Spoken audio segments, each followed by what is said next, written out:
So let's get into some of the synths. This is a synth that I created. This is sampled, but it's not sampled from any one module or anything like that.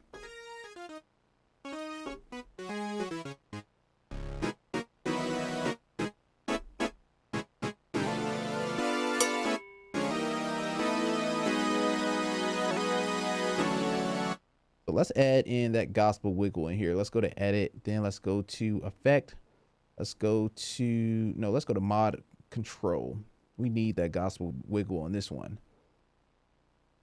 Go to element, then let's go to E, that one right there.